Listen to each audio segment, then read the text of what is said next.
Elise Carter had heard the rumors, the kind that slither through small towns, breeding in the shadows of gossip and fear. "Don't go to Walmart at 3 a.m., they'd whisper, the warning passed along like a forbidden secret. It was said that those who ventured into the store at that unholy hour were seldom seen again, and if they were changed. The tales varied: a ghostly child roaming the aisles, screams in the parking lot that vanished as quickly as they appeared, shadows that moved against the grain of natural law. Elise, a freelance journalist with a penchant for the paranormal, saw these stories as the perfect material for her next piece. On a chilly October night, armed with her camera, a digital recorder, and a healthy dose of skepticism, Elise drove to the local Walmart. The parking lot was nearly empty, bathed in the cold glow of overhead lights, their hum a lonely soundtrack to her mission. She checked her watch, 2:55 a.m. The witching hour approached, and with it, whatever secrets the store held captive. Stepping through the automatic doors, she was struck by the stark contrast between the normality of the brightly lit, empty aisles and the eerie silence that filled them. Her footsteps echoed off the linoleum, a steady drumbeat as she wandered deeper into the belly of the beast. Elise's first stop was the toy aisle, the site of numerous sightings of the ghostly child. Toys lay neatly on their shelves, untouched, unassuming. She set up her recorder. "Is anyone here with me?" she asked the empty air, her voice a strange intrusion on the silence. She waited, breath held, but no answer came, only the soft, mechanical buzz of the overhead lights. Disappointed but undeterred, Elise moved on. Her next destination was the back of the store, where the employees rarely ventured during these small hours. As she walked, she noticed something odd, a feeling of being watched. She turned frequently, catching glimpses of movement in the corner of her eye, shadows that flickered and danced just beyond her line of sight. Reaching the grocery section, Elise felt a chill that had nothing to do with the refrigerated aisles. Here, the air felt denser, heavier. She stopped, listening, and heard it, a faint whisper, almost imperceptible. Straining to listen, she barely made out the words, "Leave, now." The voice, a mere wisp of sound, seemed to come from all around her. Elise swung her camera in a slow, steady arc, hoping to catch on film whatever might be lurking with her in the darkness. That's when she heard the scream, a sharp, piercing shriek that seemed to come from the front of the store. Heart pounding, Elise ran towards the sound, her camera forgotten in her hand. As she rounded the corner into the main aisle, she saw it. Not a ghost, not a shadow, but a person, a woman, lying on the floor, convulsing as if in the throes of a terrible nightmare. Rushing to her side, Elise recognized her as Mrs. Hammond, an elderly woman who often shopped during the day. "Mrs. Hammond," Elise called, touching her shoulder gently. The woman's eyes snapped open, but they were blank, empty of recognition. "Don't let it touch you," Mrs. Hammond managed, her voice a raspy whisper, before her body went limp. Elise stood, a cold fear gripping her. She looked around wildly, expecting to see her assailant, but there was only emptiness. Her mind raced, had Mrs. Hammond been another victim of whatever haunted this place? And what did she mean by it? Determined to find answers, Elise continued to explore, pushing deeper into the store. She made her way to the electronics section, where another anomaly had been reported. The TVs, they said, sometimes turned on by themselves, displaying static-filled screens or eerie, unidentifiable images. As she entered the aisle, the air turned cold, and the hairs on the back of her neck stood up. Every TV screen flickered to life, static hissing softly in the silence. Elise's heart skipped a beat as she saw what was on the screens. Not static, but images, fleeting glimpses of faces twisted in fear, scenes of chaos and darkness, and in every one, a shadowy figure, just at the edge of perception, its form blurred and shifting. Elise felt a presence behind her then, a weight of malice and despair so profound it was almost palpable. She turned slowly, her camera raised like a shield, to face whatever had been stalking her through the darkened aisles. And there, in the flickering blue light of the television screens, stood the silhouette of a man, or what once had been a man. His features were indistinct, blurred as if seen through water, but his eyes, oh, his eyes were clear, piercing and filled with an agony that was almost palpable. He was both there and not there, a phantom stitched from the shadows themselves. Elise's breath caught in her throat, her body rooted to the spot. The figure's lips moved, a silent incantation that chilled the very air. Then a voice, not heard but felt, vibrating through her bones. "Why do you seek the forgotten?" it asked, its tone a mix of curiosity and disdain. I'm here to learn, to understand," Elise stammered, her voice barely above a whisper. She kept her camera trained on the figure, though she doubted any lens could truly capture this apparition. "Understand?" The figure chuckled, a sound that seemed to swirl around Elise, enveloping her in a cold embrace. "There is no understanding here, only remnants of despair and echoes of the lost." Elise's mind raced, her journalistic instinct pushing her fear aside. "Who are you? What happened here?" The figure paused, its head tilting as if contemplating her. "I am a keeper of secrets, a warden of this threshold.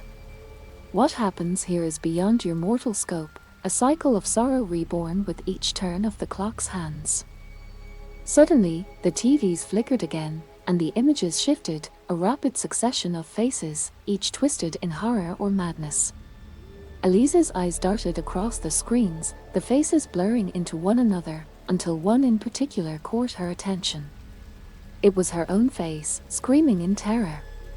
A cold dread settled in her stomach. Am I going to die here?" she asked, her voice cracking with fear. The figure's laugh was a low murmur, like wind through dead leaves.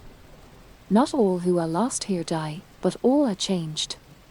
You, Elise Carter, have yet to see your path." Determined to keep her composure, Elise pressed on. "What do you want from me?" "Merely to show you the truth," the figure replied. It stepped closer, and as it did, the air grew thicker, the darkness deepening. "Look and see."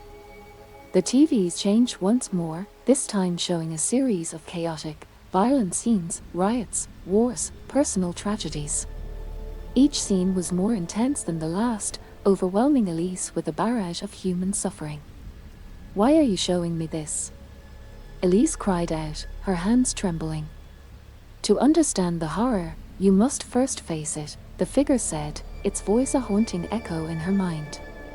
"This place, this time, it draws in the broken, the sorrowful, the lost. It feeds on them, and in turn, it shows them the depths of their own despair."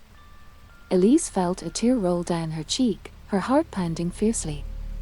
She wanted to run, to escape, but she knew that there was no running from what she had seen, from what she had yet to discover.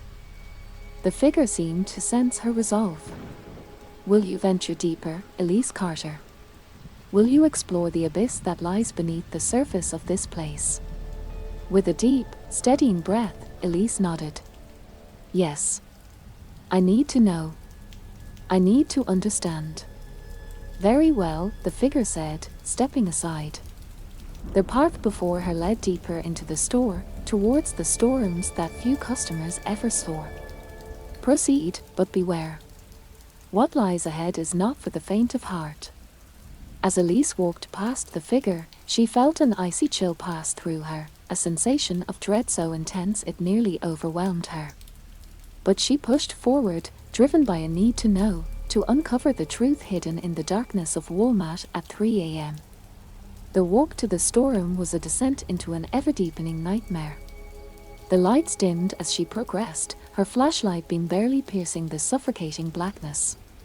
Strange sounds, whispers, cries, the clatter of unseen objects grew louder with each step, a cacophony of the damned that filled the air with palpable horror.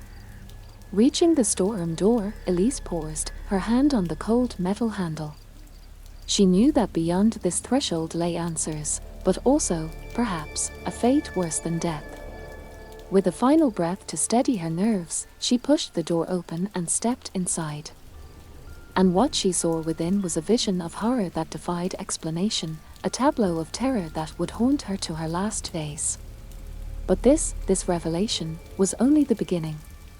The true horror of Walmart at 3 a.m. was yet to unveil its darkest secrets.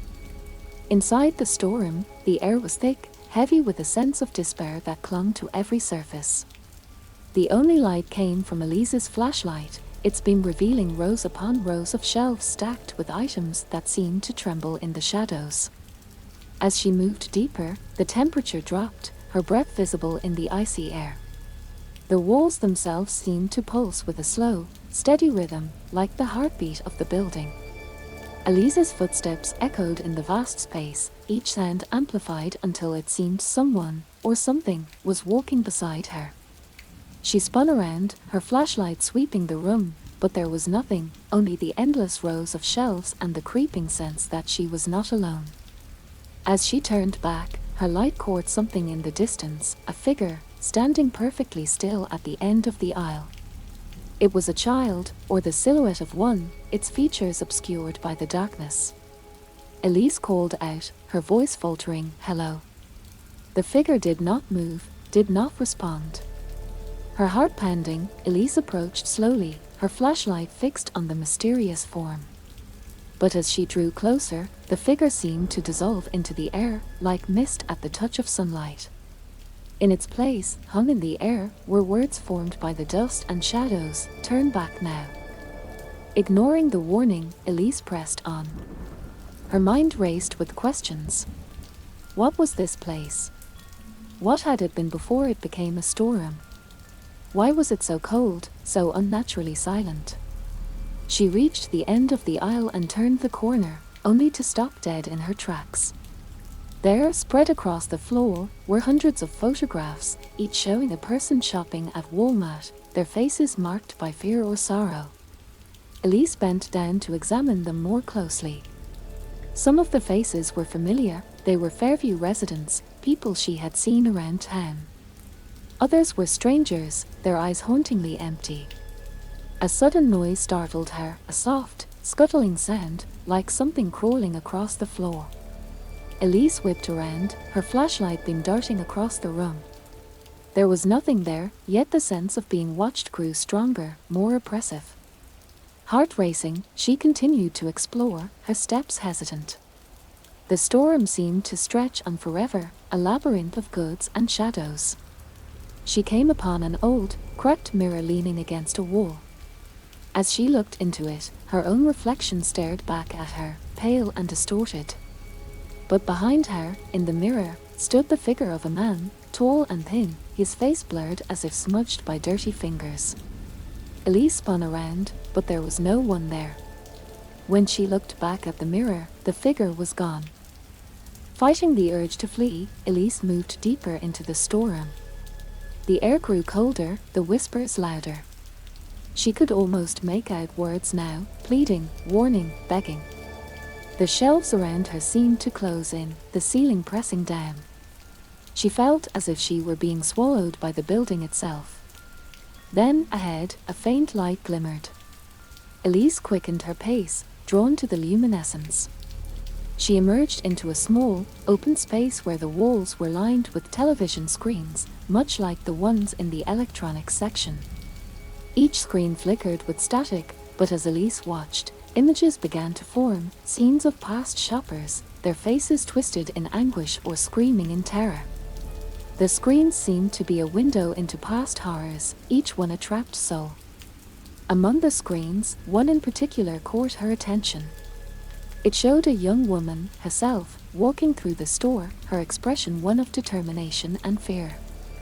Elise reached out to touch the screen, but as her fingers brushed the cold glass, the image changed. Now, it showed her standing in this very room, looking at the screens. Behind her, the figure of the man in the mirror appeared, his hand reaching for her shoulder. Elise spun around, her heart in her throat, but again, there was nothing. She turned back to the screen, but the image had changed once more, now showing an empty aisle. The whispers grew louder, more insistent. "Leave? Leave now. Before it's too late."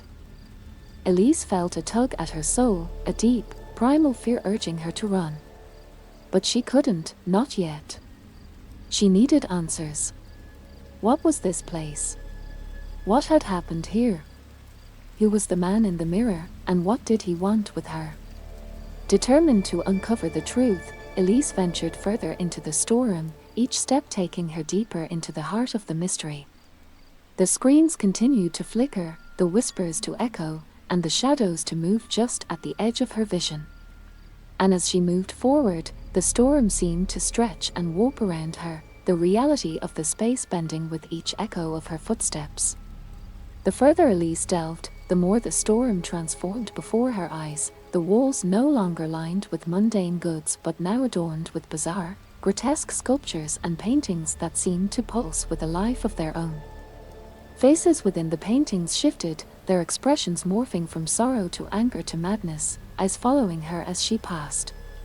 The air grew thick, almost tangible, as if Elise were wading through a dense fog. A heavy, oppressive atmosphere settled around her, suffocating in its intensity. The whispers turned into murmurs, then into clear voices, a cacophony of desperate cries and menacing threats that bounced off the walls and filled the air. "Turn back, Elise," one voice pleaded, its tone laced with agony. "Join us, forever," another voice hissed, seductive and chilling. Elise pressed her hands against her ears, trying to block out the sounds, but the voices penetrated deeper, echoing inside her mind. She stumbled forward, her flashlight's beam flickering erratically, casting long, sinister shadows that twisted and writhed on the walls. Suddenly, the path ahead cleared, and Elise found herself in front of a massive, ornate door that hadn't been there moments before. It was carved with intricate designs, twisted figures and faces that seemed to scream in silence. The door pulsed with a dark energy, a malevolent force that beckoned her to open it. Taking a deep breath, Elise reached out and pushed the door open. It creaked loudly, the sound echoing through what now appeared to be a much larger, cathedral-like space beyond. As the door swung open, a rush of cold air brushed past her, carrying with it a putrid smell of decay and old blood. Inside, the room was dimly lit by candles that cast flickering shadows on the walls. The floor was covered in a mosaic of tiles that depicted a large, eye-like pattern, which seemed to watch her every move. At the center of the room, there was a circle of old, wooden chairs, each one occupied by a shadowy figure. The figures were still, as if frozen in time, their features obscured by the darkness. Elise's heart pounded in her chest as she stepped into the room. The door slammed shut behind her, plunging her into near darkness, save for the candlelight. A cold dread filled her as she realized the figures in the chairs were not statues but corpses, their decayed forms dressed in remnants of clothing that hinted at who they might have been in life. As she moved closer to the circle, the air around her grew colder, and the whispers intensified, now clear and commanding. "Sit, Elise. Join the circle," they said, a chorus of voices that was both terrifying and mesmerizing. Resisting the urge to flee or to comply, Elise circled the perimeter of the room, her eyes scanning for any other exit or clue as to what this place was. The walls were lined with shelves filled with ancient books and artifacts, dust-covered and forgotten. It seemed as though this room was a place of ritual, hidden away from the eyes of the ordinary world. She approached one of the shelves and picked up an old, leather-bound book. Opening it, she found it filled with handwritten notes and strange diagrams. The writing spoke of gateways to other dimensions, of beings that inhabited the spaces between worlds, and of rituals that could summon or banish them. It was as if she had stumbled upon the notebook of a madman, yet the meticulous detail and the fervent tone of the notes suggested a deep belief in their contents. As Elise absorbed the information, a sudden understanding dawned on her. This room, this store, was a nexus, a point where the boundaries between realities were thin and could be manipulated. The voices, the apparitions, the shifting reality, everything pointed to a place deeply steeped in otherworldly energies. Just as she was about to read further, a sudden movement caught her eye. One of the corpses in the circle shifted, its head turning towards her with a slow, deliberate motion. Its eyes opened, glowing faintly in the dim light, and it spoke, its voice a dry, rasping whisper that filled the room. "Too late to leave, Elise. The ritual has begun." The other figures began to stir, rising slowly from their chairs, turning their glowing eyes towards her. Panic surged through Elise as she realized she was caught in something far beyond her understanding, a dark and ancient ritual that she had inadvertently triggered by her presence. The room grew colder, the shadows deeper, and the voices louder, chanting in a language she could not understand. As the figures approached, forming a tightening circle around her, Elise knew she had to find a way to escape, to close the gateway she had opened. But as the first of the figures reached out to her, the room spun, the floor tilting, and the darkness enveloped her completely. The last thing she heard was the echo of her own voice, swallowed by the chanting, as the boundary between worlds blurred. And in that moment, Elise understood the true horror of Walmat at 3 a.m. She was not just in a place of ghosts and shadows, but at the heart of a cosmic play, a pawn in a game that spanned the fabric of reality itself. The shadows converged upon her, their forms merging into a swirling vortex of darkness that pulsated with an eerie life of its own. Elise felt the cold grip of unseen hands pulling her towards the center of the circle, the air thick with the scent of decay and the oppressive weight of ancient secrets. Her heart raced, her mind screamed for escape, but her body was no longer hers to control. As the figures encircled her, the candles flickered violently, casting grotesque shadows that danced across the walls like specters at a macabre ball. The chanting grew louder, a cacophony of voices that seemed both human and otherworldly, resonating with a power that vibrated the very air. "Release us," the voices cried, their tone desperate and commanding. "Open the gate, set us free." Elise, caught in the eye of this supernatural storm, felt her will eroding under the onslaught of their demands. Her vision blurred, the edges of her consciousness fraying as the boundaries between the worlds thinned. Suddenly, a clear voice cut through the chaos, resonant and authoritative. It was her own voice, yet imbued with a strength she did not know she possessed. "No," she shouted, the word a defiant beacon in the darkness. "This ends now." Gathering every ounce of her resolve, Elise visualized the room as she had first seen it, the candles calm, the circle empty. She imagined the doors swinging wide, the night air sweeping in to cleanse the foul energies that had accumulated. To her astonishment, the room responded. The figures halted, their cries of anger and frustration echoing off the walls as the whirlwind of shadows began to dissipate. The candles steadied, their light growing brighter, casting a protective glow around her. Using this momentary reprieve, Elise reached into the core of her being and recalled the words from the book she had glimpsed. Words of closure, of sealing. She spoke them aloud, her voice clear and unwavering. "By the bounds of earth and sky, by the light of stars long dead, this gate is closed, these spirits bound. Return to the shadows, be at rest." A shockwave of energy rippled through the room as she spoke the final words. The figures screamed in thwarted rage, then one by one, they vanished, their forms collapsing into motes of dust that were swept away by an unfelt wind. The oppressive atmosphere lifted, the air clearing as if a storm had passed. Elise collapsed to the floor, exhausted but alive. The room was now just a room, the candles mere candles. She had faced the unknown, the terrifying, and had prevailed. But at what cost? The memories of this night would haunt her, a constant reminder of the thin veil between worlds and the dangers that lurked in forgotten corners. As dawn broke, painting the sky with hues of gold and pink, Elise walked out of the Walmat, the first rays of sunlight warming her chilled skin. The town of Fairview was waking up, unaware of the battle that had been fought in the depths of the night. But Elise knew.